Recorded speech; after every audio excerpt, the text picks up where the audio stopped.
Hello everyone, আজকে আবারও একটা ছোট্ট ব্লগ নিয়ে আইলাম তোমার লগে শেয়ার করতে। আজকে আমি আর আমার মা যাইলাম একটা ইনভাইট আছিল। ইনভাইটটা হলো আমার মামাতো ভাইয়ের উপনয়নের পার্টি আজকে। তো যাইলাম আমি আমার মারে নিয়ে। তো তোমরা দেখতে থাকো আমি কই যাইলাম কোন জায়গাতে। আর এটা আমি আমার বাহনটারে পাই করলাম। আর এইগুলা ভিডিও কিন্তু করে আমার মা খুবই সুন্দর ভিডিও করে। মা ফার্স্ট টাইম ভিডিও করে, যদিও ফার্স্ট না মানে করে, কিন্তু এরকম বাড়াভাবে ফার্স্ট টাইম করে মা আমার।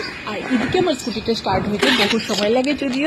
তো এটা আজকে আমার মায়ের ভিডিও করা দেখে হ্যাঁ তাড়াতাড়ি স্টার্ট হয়ে গেছে, বেশি সময় দিচ্ছে না কেন আমারও দিতেছে, আমি তার যত্নও করি না একটু সময় থেকে।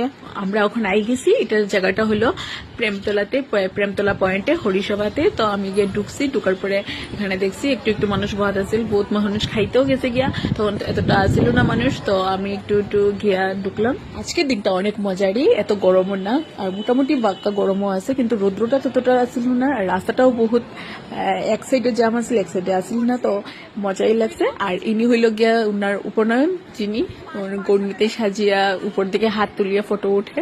ঠাকুরের মন্দির এখন খোলা হয়েছে, যদি আমি ফটো কলাটাকে নিতে পারছি না কারণ কলাপসটা লাগানি আছি।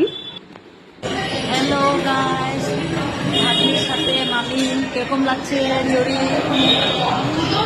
মায়ের সাথে ইনভাইটে আসছি।